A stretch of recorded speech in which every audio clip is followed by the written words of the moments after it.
Hey guys, I'm Ky Hurst from Oracle Team USA, and you're listening to the Physical Performance Show with Brad. Failure is not an option. I've had my ups and my downs.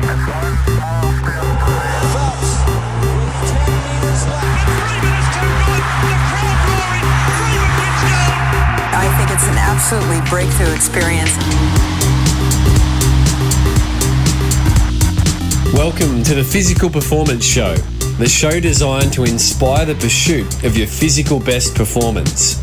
I'm your host, Brad Beer. Listen in as we delve into how the world's top physical performers achieve their success, as well as the highs, the lows, and the journey of getting there. Let's get ready, set, let's go.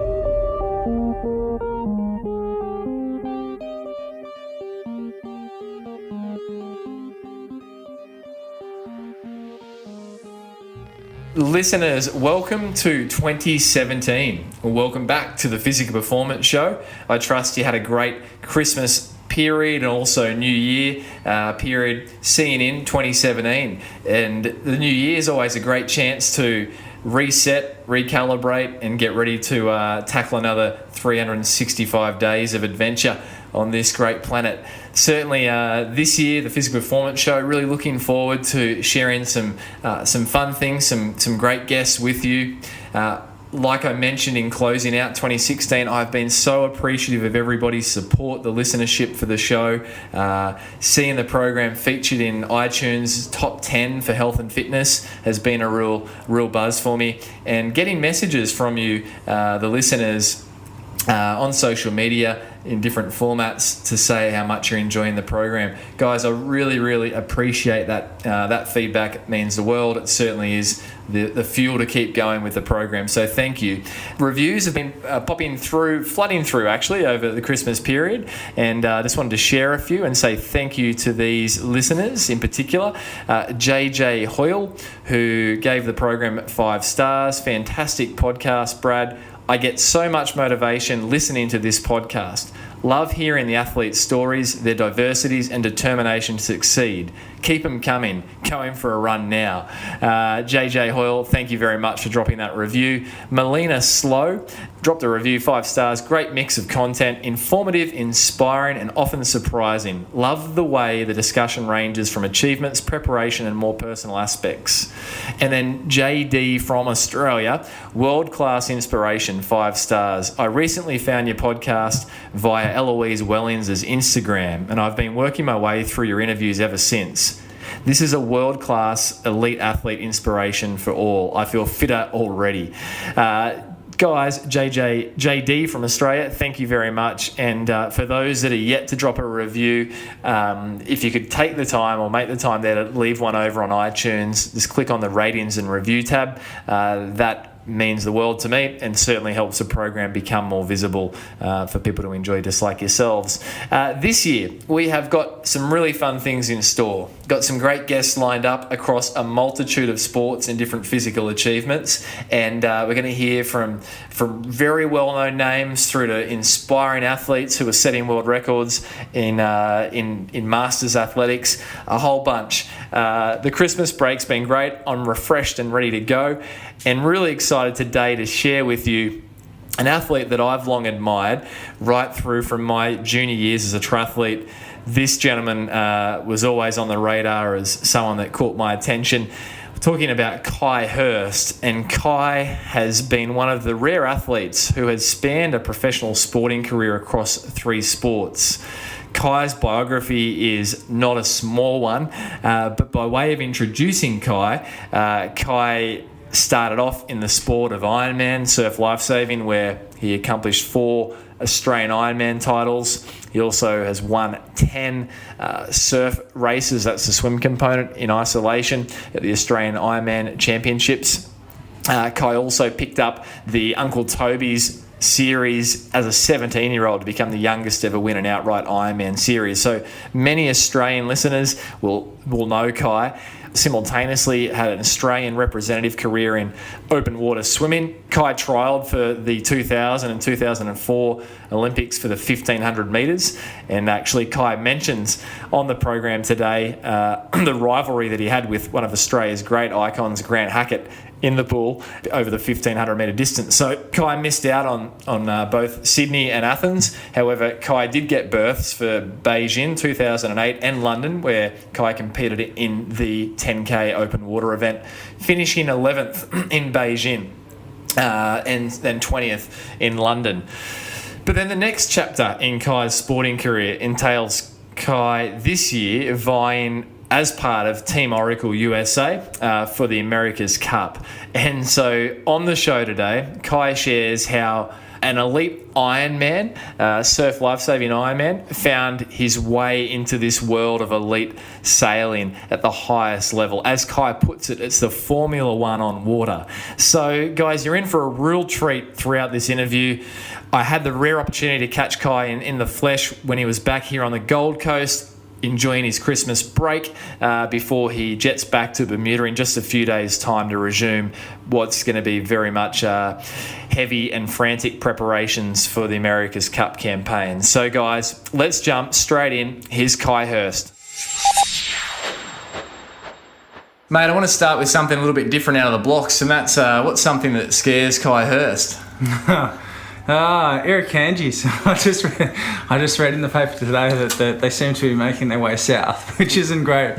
But I'm a resident now of Bermuda, so we get no such thing over there. But and I'm pretty much high and dry as much as I can be now that I'm sailing these days and not swimming around the ocean. But yeah, look, many things scare me, and I guess a big thing now is that I take risk a little bit more serious to the degree that I'm now a father, and I guess that for me personally has probably changed everything and my perspective on life. And how's it changed your perspective, Ky? Because obviously the father of a beautiful little boy, Koa, yep, who looks like quite a dude, mate, from what I can see on social. How's it actually changed things for you, Ky? I think just the way I analyse things, I'm probably a little bit more technical in the sense that, I try and eliminate as much risk as possible, and here I am saying that, yet I'm on the fastest yacht in the world.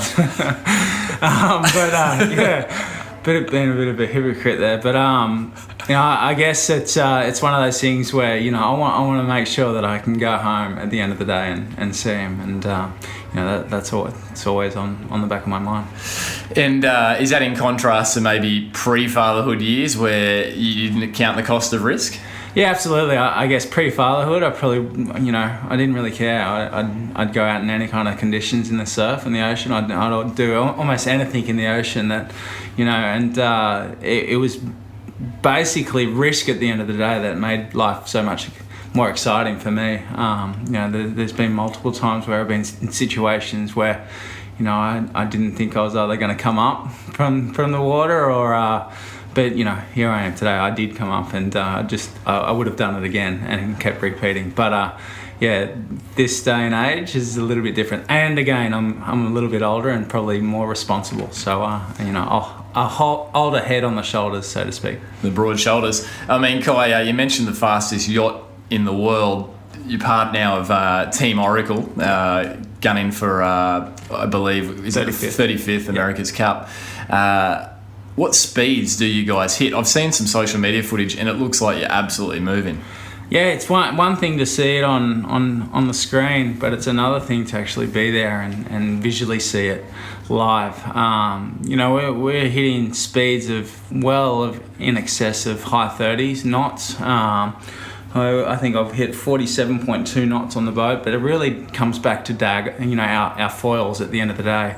So we can basically make these boats go faster, but the thing is, the idea and the logic behind it is to be able to stay on the foils. So in every manoeuvre that we do, all in our jibes and our tacks, we want to make sure that we're never displacement sailing. We never touch that hull in the water. We want to make sure that we stay on our foils, so there's less surface area in the water to get through the water at a greater speed. So yeah, 47.2 knots in a barroway, which is, I think it's just shy of about 80k.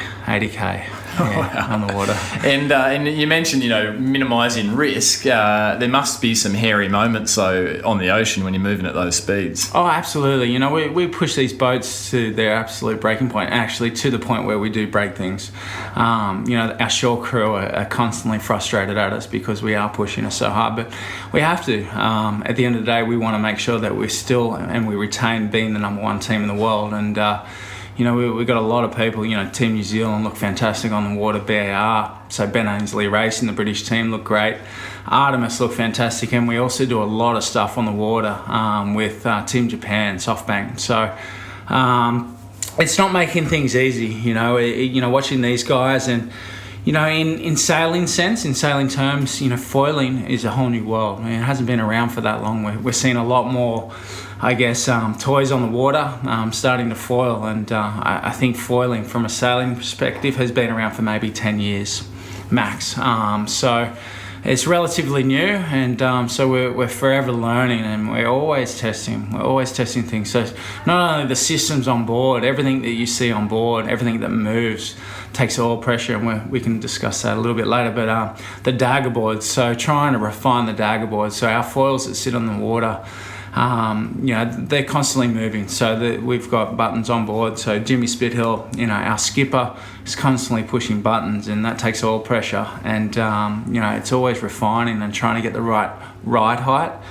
So we can fly the boat as fast as possible.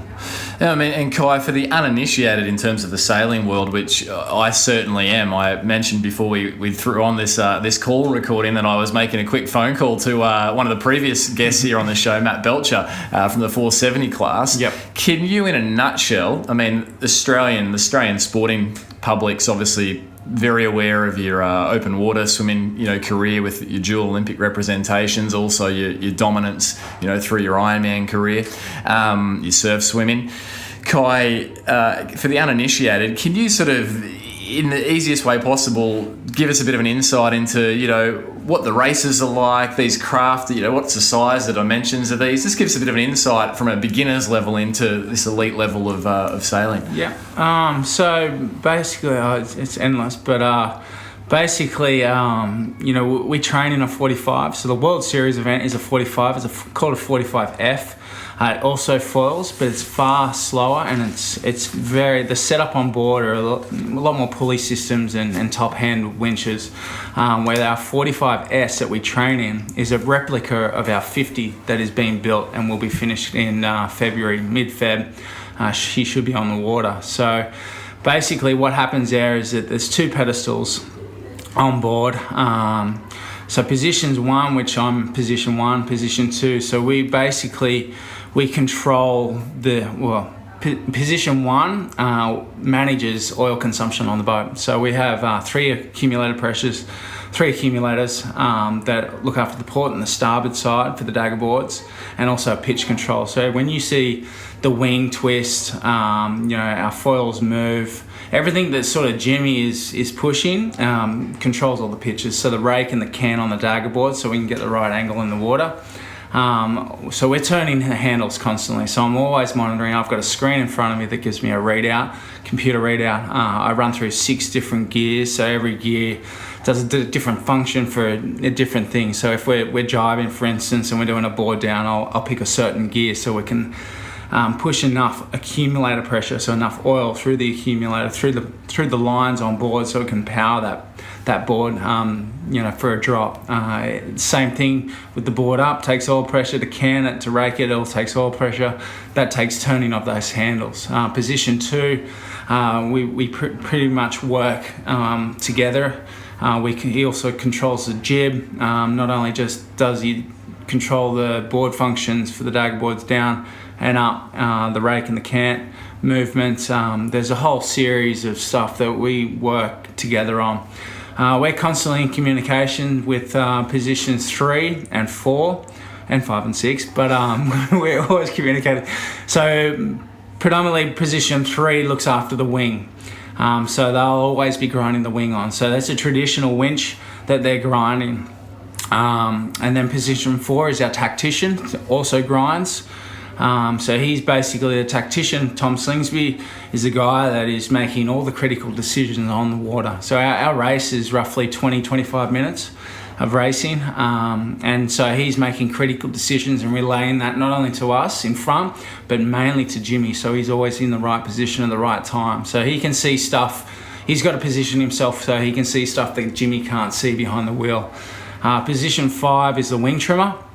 And basically he's just looking after the wing twist. So the wing is not a traditional sailing sail.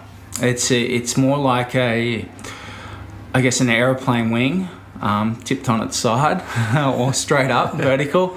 And we can put twist in that to create more power, and we can also sheet her on and sheet her off. So that's position 5. Then position 6, who also grinds, is our our skipper, and that's Jimmy Spithill. And he basically, in a manoeuvre, he'll come over, he'll grind for a few seconds, help with a little bit of oil, or maybe to trim on the wing, to help Kyle, give him twist or a little bit of oil assistance there too. But look, every single person, we got a playbook, every single person grinds on the boat. If I look like I'm in a critical level of oil, depending on what wind conditions we have, I'll then start yelling to position 3. What will you yell, Ky? Well, it depends how critical we are and how many times I actually yell it. I will communicate to positions 3 that we're critical on oil, given that we're at a certain range. And then if he can, he'll also, obviously, position 5 would have also heard that as well, who also have a computer readout, depending where we are in oil pressure. And then, if they can give us oil, it definitely helps. But a lot of the times they're always doing oil just for wing twist and sheeting the wing on. But if they can catch a little bit of oil in between what they're doing, position 3 and 4, it definitely helps us boost oil pressure in the systems. And the higher accumulator pressure we have in our accumulators, the faster everything will move. So it's hot. No, Ky, this is a great insight. So what I'm hearing, and I assume this because these are state-of-the-art, craft. I mean, the cost of something that you guys are sailing around, are you allowed to share that? What's look, I don't think the boat in itself is too expensive. I think she's around the $2 million mark.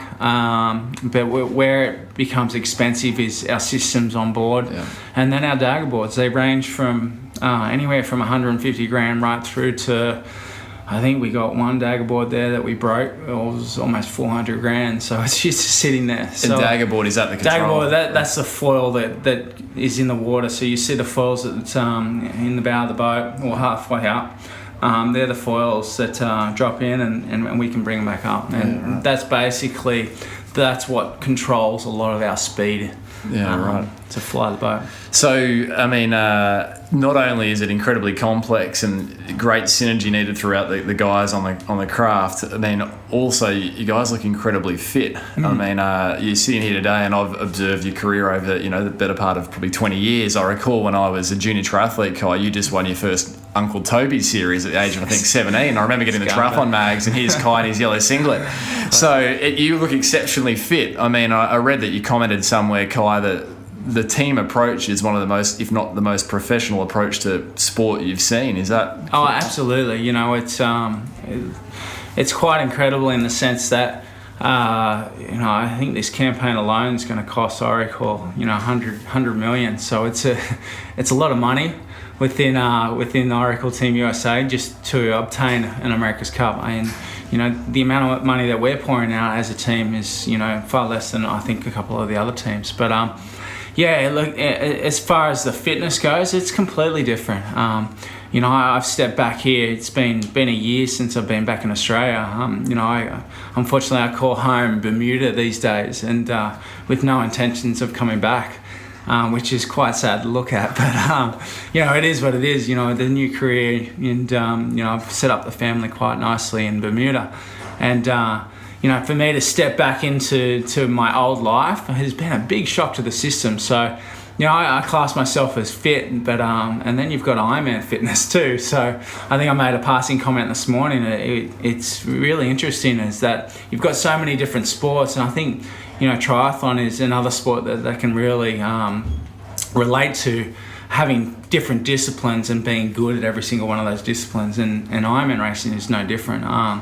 You look at your Ironman today, and no matter what craft it is, they're either A in the final at the national and world championships, and they're placing. And these are the guys that specialise in all 4 disciplines of our sport, my old sport, Ironman racing. So it's a really different fitness, and what we're doing, I've changed a lot of things, and I've changed a lot of the way that they've kind of thought grinding on the boat should be. Predominantly we've seen, especially in the last America's Cup, we've seen the guys 110, 115, some guys 120 kilos who can produce this crazy amount of power, and they can outlay it for 2 or 3 seconds, but then they get a huge rest. The America's Cup has changed, so we now, I get on those handles, and when we race, it's 20 or 25 minutes, but I don't stop grinding that whole time. So, we got a series of different tests. Recently I just outlaid a 300 watt average on the handles for my upper body. I've tried to replicate that on the bike, but I unfortunately couldn't do it. I had 289 on the bike with my legs. So, I don't know what was going on there, but clearly my upper body is far fitter than my lower body. But then again, it comes back to technique too. So it's the correlation between the two. You got to use your whole body, grinding, and it's a matter of just trying to conserve and outlay enough power at the right time, so you can boost those accumulators and give them power when they need it. How's it when you're maximally outputting, Ky? How does the pain compare grinding maximally to your surf or your swimming days maximal output? Yeah, it hurts. My max output, I think, I guess I know what it is on the handles. It's I think it's 1680 watts, which is my max output. I can't remember what I did for my legs, my max output, but they were 3 second increments. So it's so different. Like I come back, and I've been training at Currawa Surf Club, and we're with 2 of the best watermen in the world, Matt Bevilacqua and Matt Poole, and I tell you, it's been really nice to come back in and transition back into surf again. I love it, but it gave me a great appreciation of how fit and how diverse I was across those 4 disciplines back in the day. So surely I miss it. I miss it. Yeah, I definitely miss Ironman racing. I think it's a fantastic sport, and it's a great movement for kids to come through. But training with the boys has been a big wake up call. And we got less than 6 months. So until America's Cup. Yeah, till America's Cup, and I haven't touched the handle since I've been here, which is probably not a great thing. And I haven't actually been in the gym. We've been doing a lot of gym, with the Cup progressing forward, and I've taken like 4 weeks out of the gym. So, and I've just mainly worked on fitness and transition work and ski, board, swimming stuff, and I've been swimming at Miami. And Ky, I want to dig a bit deeper into your current training world in a moment, but the selection process to get into Team Oracle was quite arduous. I believe it was like 12 months, and a lot of it had to be done off the radar, off the grid. Yeah, everything was off the radar. It was really frustrating because I couldn't really tell anyone. And it went on for quite a while, but obviously in full respect to the team, because are one of the biggest teams in the world, and they're a USA team. So it's for me to have that opportunity, I was given I guess you could say the door was slightly opened, and I got my foot in there and shoved my body through it. But I was going to make it happen. I was ready for a transition, and I needed something different in my life, and this just happened to fall in my hands at the right time. I could produce power and sustain power for a long duration of time. And at the same time, it's, I sailed growing up. It's, like I said before, it's traditionally not sailing, but the sailing component had definitely helped. So touched on sailing growing up in a moment. Is there any scepticism from the other guys on board with, Ky Hurst. I'm sure, certainly, I think Jimmy's the Australian, isn't he? Jimmy Australian.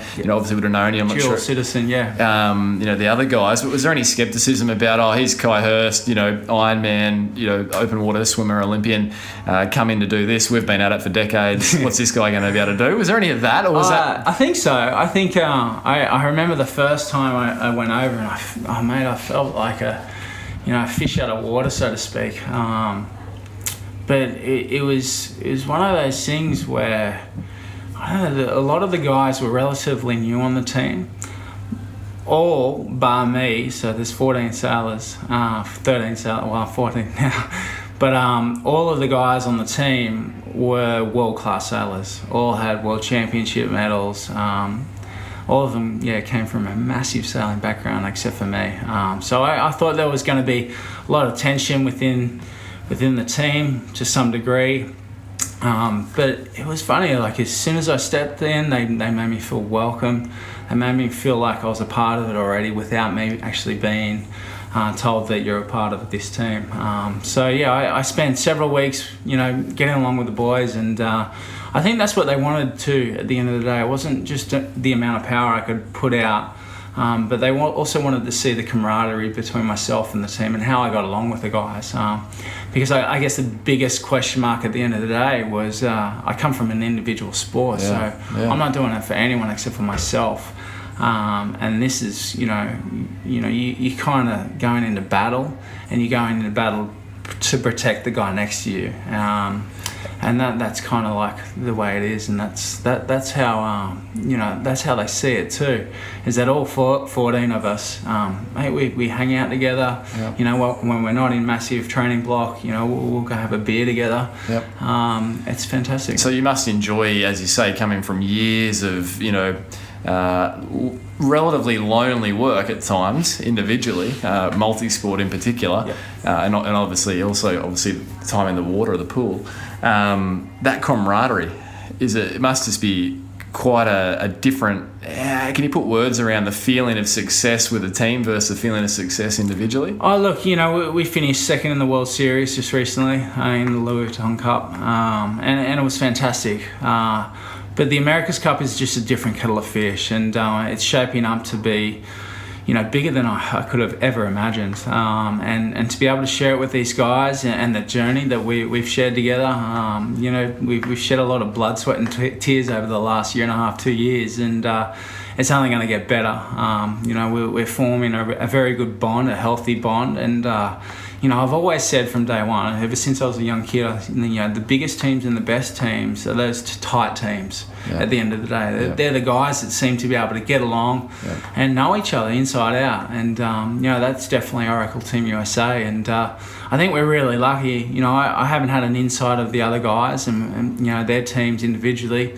But I can speak from our side at Oracle Team USA is that we all get along, we work hard together, and when we get on the boat together, we push it hard. And I think that's what it takes at the end of the day. You mentioned, Ky, it's shaping up to be bigger than what you'd ever would have thought or hoped. Can you unpack that a little bit more? What do you mean? Yeah, I think Bermuda's a fantastic location. Obviously you saw the last America's Cup, the 34th America's Cup was in San Francisco Bay, and it was massive. The amount of spectators, the amount of people there watching, telecast was huge.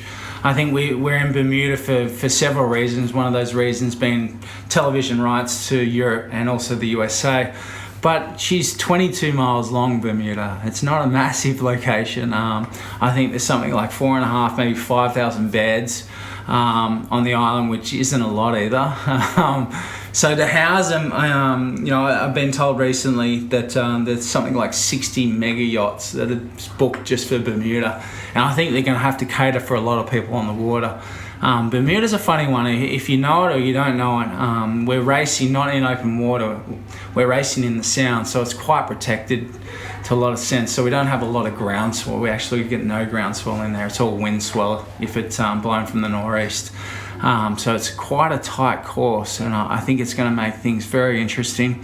Tight racing, tight format, and they're quick races. So I think it's going to be a marvellous America's Cup. We're just praying that obviously we get a wind bracket, so we get a wind window of between 6 knots and 25 knots. Anything sort of under 8 knots, it's boring. It's very boring. It's boring for the sailors, and no doubt it will be boring for the spectators. Yep.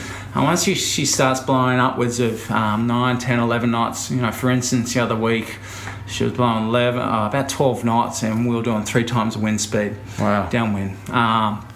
So which is quite remarkable. These things can go when they want to. And then once it starts blowing sort of closer to 20 knots, low 20s, that's when can I swear, shit gets real, so to speak.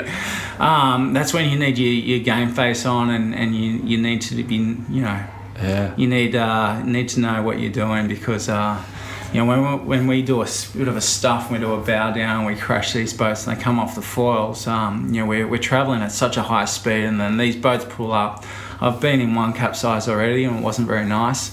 What happened there? Can you explain that? We were just going into a bearaway, and I think the inverter on the wing got latched, and something happened. And then we went down and stuffed so hard that the stern started to come up, and we couldn't get the wing back around, and then ended up catching the wing and taking her over. So it was quite a big one. We're lucky we didn't do too much damage that was sustainable, and we sort of fixed him within a week. Because you guys have a lot of safety equipment. You're in a full get-up. Hey? We've got safety procedures. We got 3 chase boats that are always following us, whenever we're on the water. So everything that you see on the boats uploaded instantly straight to the techs that are chasing on the boat. The guys on the boats also, we've got a doctor, we've got a dive guy, we've got medics in case emergencies do happen. Not just in racing, this is in training as well, This is in training, yeah. Wow. And then on us, we do a lot of different scenarios and drills, a lot of breath hold stuff, a lot of rescue stuff as well, in case something bad is to happen. Unfortunately, the AC saw a horrible death with Bart in the last America's Cup when they capsized, and I think he got trapped. So everything's progressed from there. Safety has progressed, and it's a priority now within the sport. And so we got amazing booties. We're fully decked out in a wetsuit. We've got pads, knee pads, shin pads. I'm looking at a spinal protection too within the life vest that we're running. We run oxygen helmet, run 2 knives, so we've got a cutting knife and just a normal straight blade knife in case we do get trapped. But it's a big deal. Wow. But, it's a necessity. Wow, mate. And a couple of things on the sailing career, Ky. Your grandfather, I believe, introduced you to sailing. Where did this fit into the Ky Hurst that we all know as a 16, 17-year-old winning world medals at open water swimming, and then winning Uncle Toby's, Ironman series? Where did sailing fit? Was this when you were like less than 10? Or? Yeah, less than 10. And then it progressively just got longer, delayed in between. And, obviously when I moved further away, it became less and less, but mainly just on holidays, mainly around the Christmas holidays too. But it's funny, my previous sport, Ironman racing and swimming, also fell, in Christmas time. So Christmas for me has been non-relaxing for such a long period of my career. I think I was always pretty lucky to get Christmas day off, but I would always train up to Christmas and the day off, a day after, sorry. Yeah, certainly. Yeah.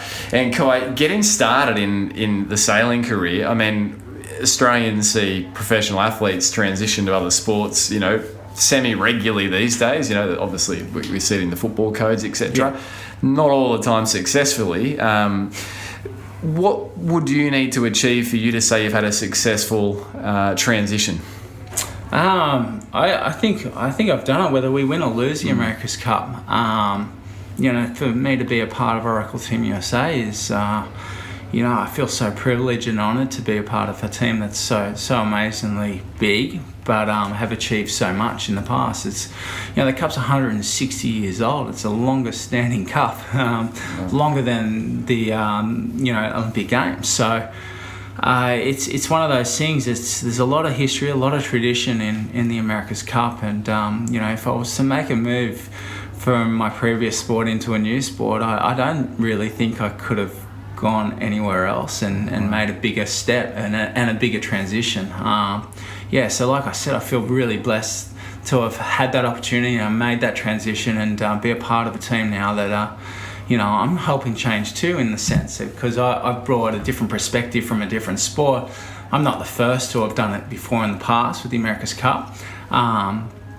But predominantly, like I said before, they were big guys, 115, 120 kilo guys, mainly in the gym that could carry a little bit of fitness, but not sustained fitness and power. And, I've really changed the dynamics of the group now. Gym is still a component, a big component, but, all their grinding tests on every single sailor they're smashing their previous sailing records, in the gym with what they're doing on the grinding tests. And I think there's about 7 or 8 of us that are actually out-grinded the last America's Cup team already, so which is phenomenal. So their fitness, I've got to be careful too, because I'm getting these guys so fit that, they're definitely closing the gap. So I might end up being off the boat. Who knows? You're really pioneering a new way of grinding, Ky, bringing your fitness and your other experiences from the other sports. Yeah, I think so. I think it's also like we touched on before. It's not your traditional sailing. It's so different.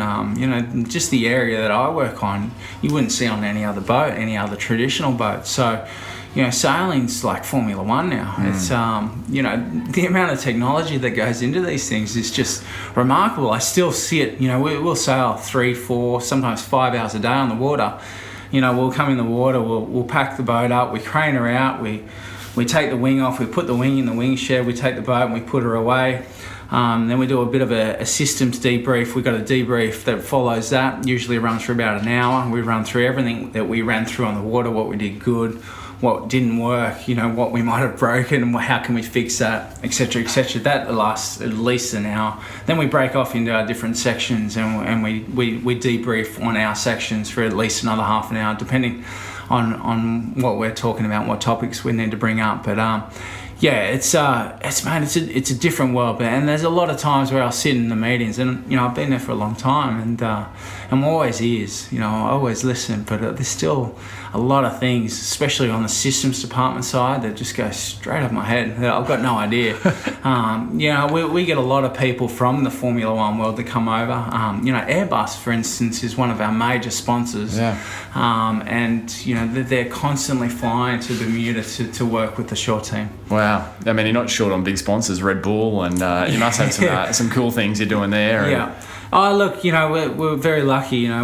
Sperry's a big sponsor, Airbus, like I said, BMW, Red Bull and Oracle being our major sponsors. So, we've got some big players in the game that, are supporting the US team. And I saw a photo on Instagram of you guys dressed up as penguins, I think it was, for some celebration. Yeah. You must have some fun, spin-offs of these associations with big brands. Is there one story in particular that you think's a bit of a hoot? You never thought in your wildest dreams that Ky Hurst, the Australian Ironman surf lifesaver, would find himself in this position? No, I think the biggest thing for me is I just never thought I'd be in the position that I'd be a sailor on Oracle Team USA. That's probably the biggest transition that I could have ever made, and one that will go down in history in my little family that I can definitely claim within the Hurst household, which is really cool.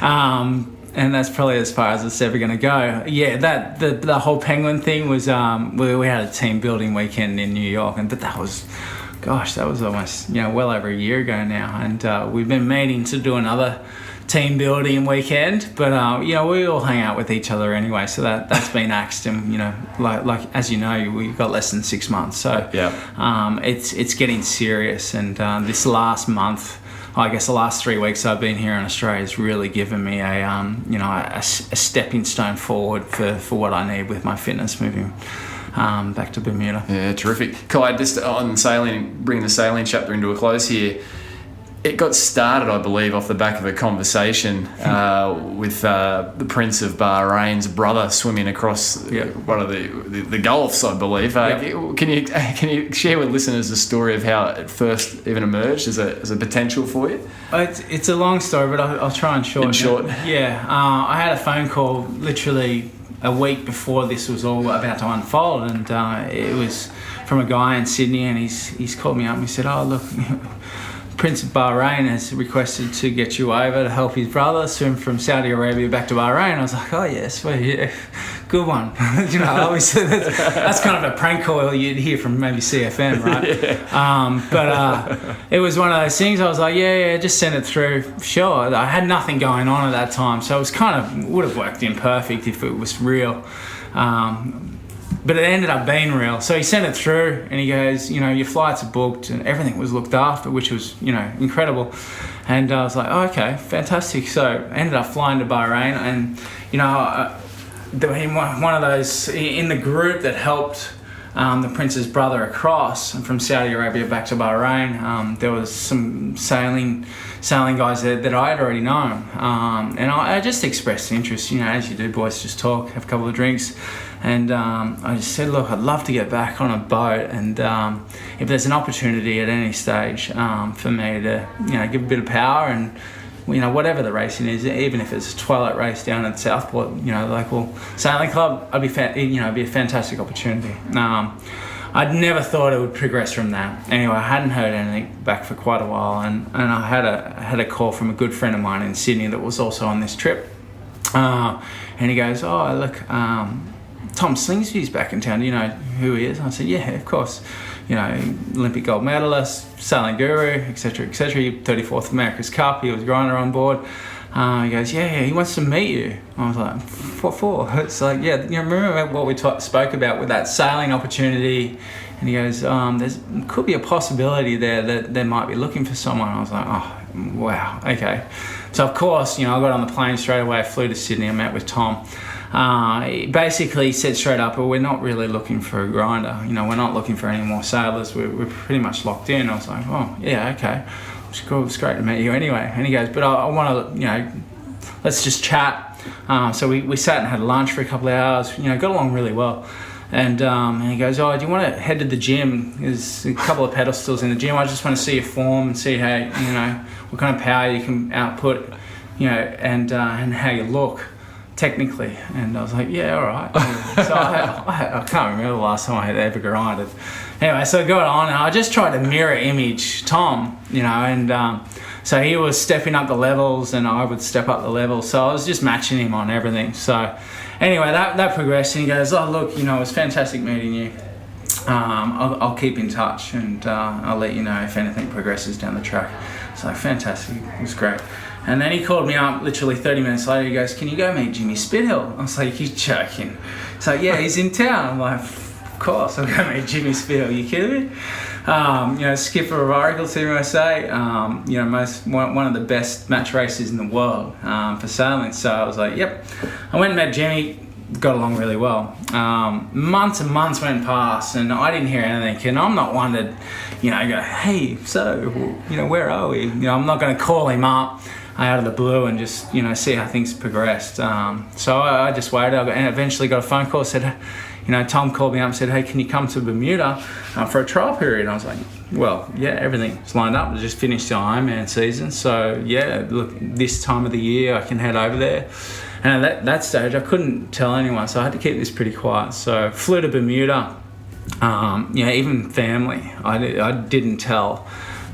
This is all in the middle of your surf training as well, right? Yeah, that's right. Yeah. So, I flew there for several weeks, did a whole heap of testing, met the boys, met the shore crew, the whole team, and got along really well with everyone. And they sat me down at the end of it and, gave me a contract to return and live indefinitely in Bermuda. So here we are today.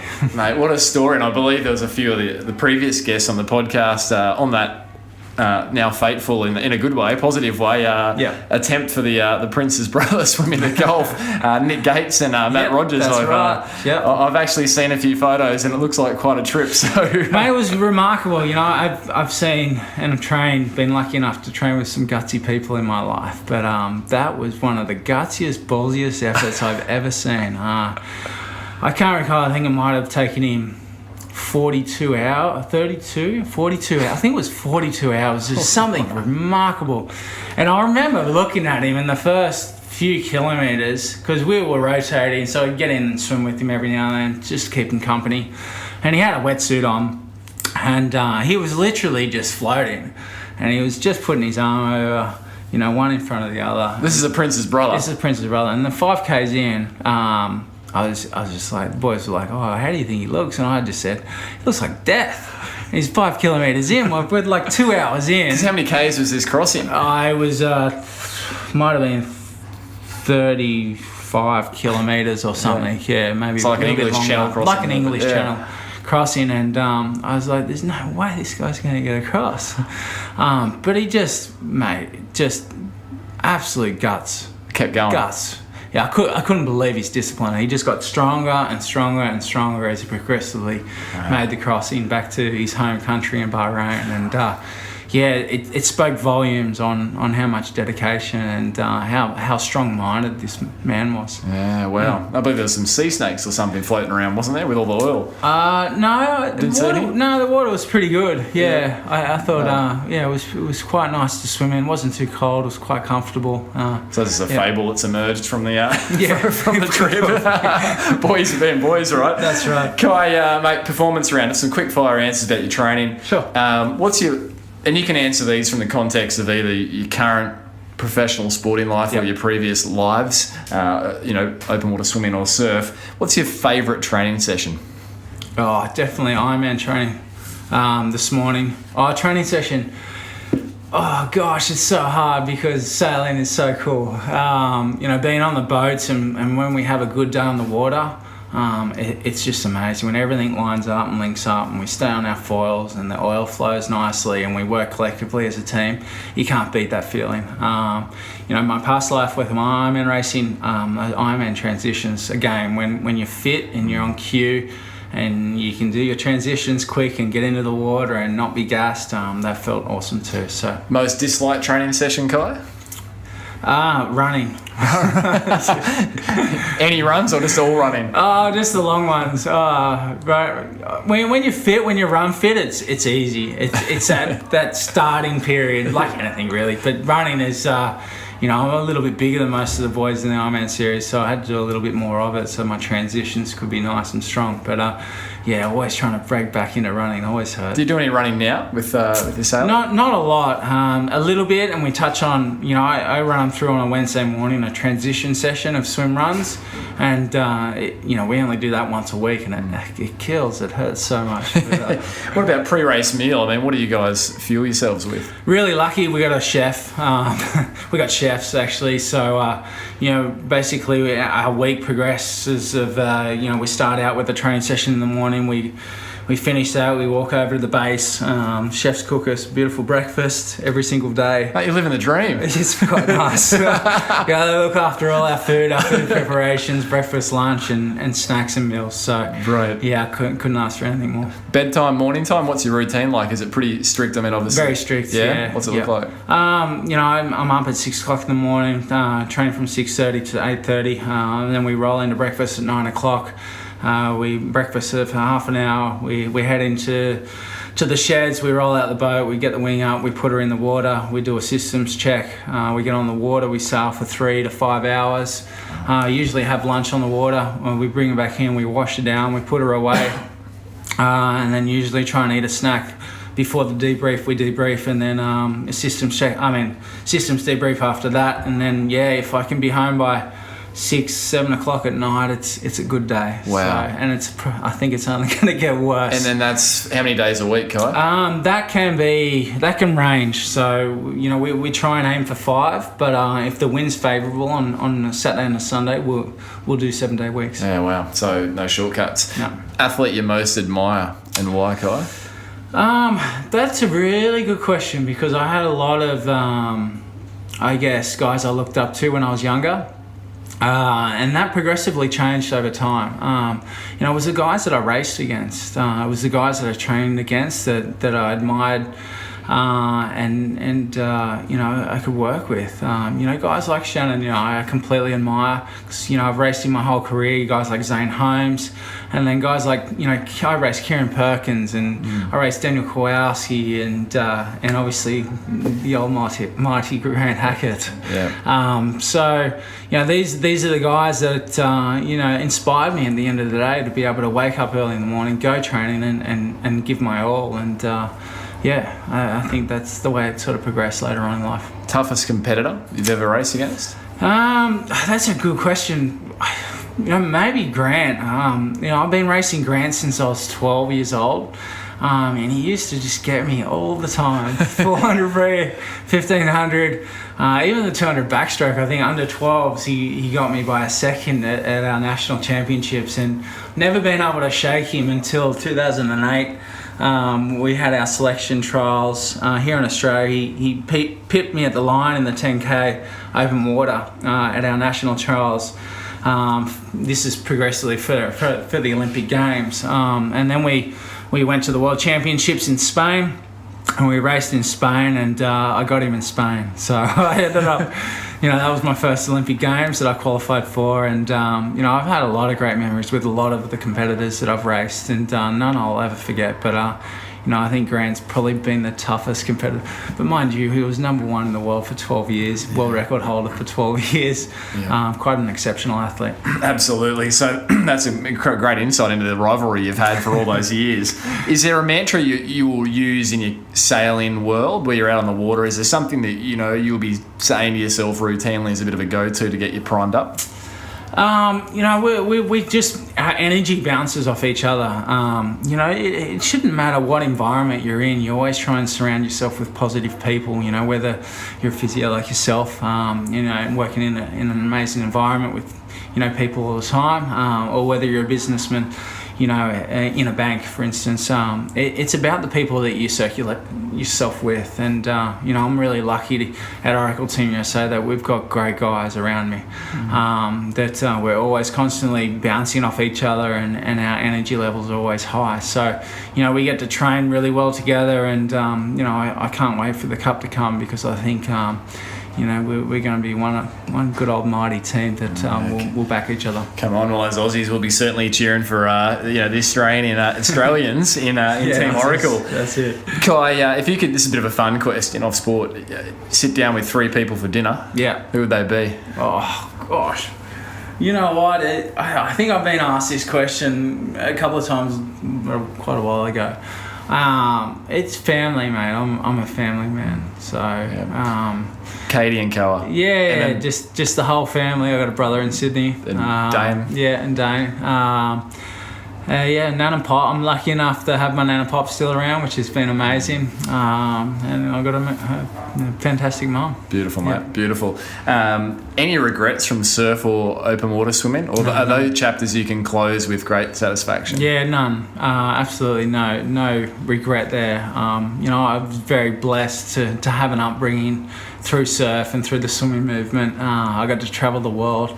I've seen so much of the world because of my sport. So I'm very lucky in that sense. And I've closed that chapter. I'll constantly go back to it and open it, and like I have for the last 3 weeks, and having the opportunity to be able to step back into what I used to do, and try and keep up with the best Ironman in the world has been fantastic. I've loved it. It'll never leave your blood, will it, Ky? If you could give listeners one bit of advice, Ky, to help them perform at their physical best, all your years of experience, all your expertise, what would it be? One bit of advice. The biggest thing, and you'll probably agree with it, is listen to your body. I think that's, over the years where, I've gotten sick and I've just gotten straight back into training, and, I've prolonged the sickness, and, 1 week's turned into 2 weeks, and it's just been a vicious cycle when I was younger. And over the years, I've learned to be able to manage my body. Food is a huge one. Sleep is a massive one. I think sleep is so crucial. People don't realise how important sleep is for your recovery. And then, getting the balance between, what makes you happy in the training that you do as well. I think balance in life is, it's all about being healthy and, looking upon life as not a stress, but as an opportunity to progress forward. And, it's one of those things. And we're always faced with challenges and certain things in life where, it kicks us down. But I think what makes us different to anyone else, Australians seem to be able to pick themselves up, dust themselves off, and move forward and learn from that, and learn from your mistakes.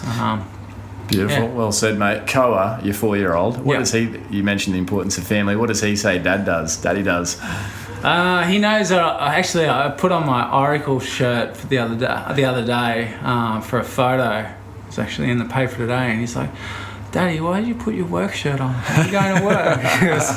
It's like, "Oh, mate, I'm glad you're so, so aware of everything around him," which is fantastic. But yeah, no, he's...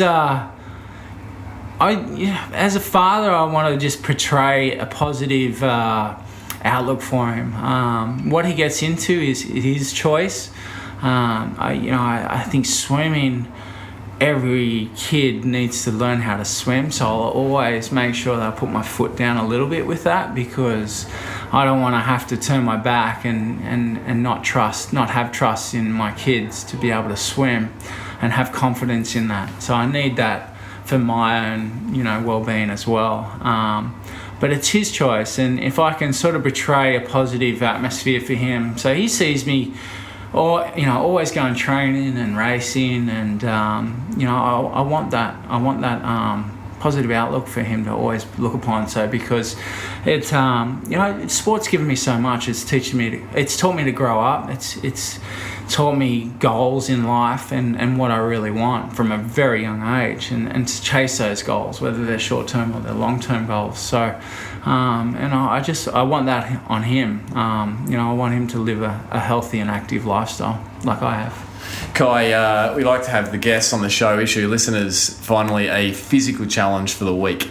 So what's Ky Hurst? It can be entry level, it can be incredibly hard. We've had everything. Yeah. What's Ky Hurst going to challenge? Is Ky going to throw down? Oh gosh. One stems to mind, but this is probably for all of your CrossFitters out there. It's called the Murph Challenge. We did it a couple of years ago for the Ironman series. We went to the US. So it was 100 chin-ups, 200 push-ups, 300 squats, but we ran 1.6 kilometers in the sand prior to it and off the back of it. And I think we did, across with the boys, we must have done 29 minutes. I think we finished in about 29 minutes. And it's that Murph, It's called the Murph Challenge. M-U-R-F. So it was a 1.6k run, 100 chin-ups, 200 push-ups, 300 squats, and then a 1.6k run. But we did it in the soft sand, and mate, I'm still sore today. It was 2 years ago. So there you go, listeners. Take on the Murph Challenge. Just to clarify, the squats, they're unweighted, they're body weight squats. Yeah, unweighted, yep, that's correct. All right, so if anyone takes it on, let us know, throw it over, pop it up on social. On social, where can listeners follow your journey, Ky? Find you leading into America's Cup this year? Yeah, my Instagram's up and running, my Instagram, my Twitter also. I think it's Ky_Hurst. I think. I'm not sure. Well, listeners, we'll pop Ky's social media handles and a link to some footage of Ky and the craft and different things over on the show notes. So jump over and take a look at those, and definitely let Ky know if you've listened to this interview and enjoyed it, and wish him well for the America's Cup. And certainly if you take on the Murph Challenge, tag us in. We want to know.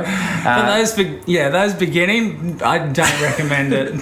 Please don't. Well, you might don't try and attempt it, because I remember I ended up, I think, almost injured, but I was bedridden for about 2 or 3 days after that, so it was horrible, absolutely horrible. No, I don't recommend it. Don't do it. Well, if there's someone crazy out there, you know what? The crazy part of me is like, I've got to try that thing. 29 minutes, that's a goal. Ky Hurst, mate, absolute pleasure to spend the time with you. You're an icon of Australian sport and a great guy to boot. Thanks, so, mate, want to wish you all the best for the big year ahead, and go get them, mate. Cheers, mate. Thanks, bro.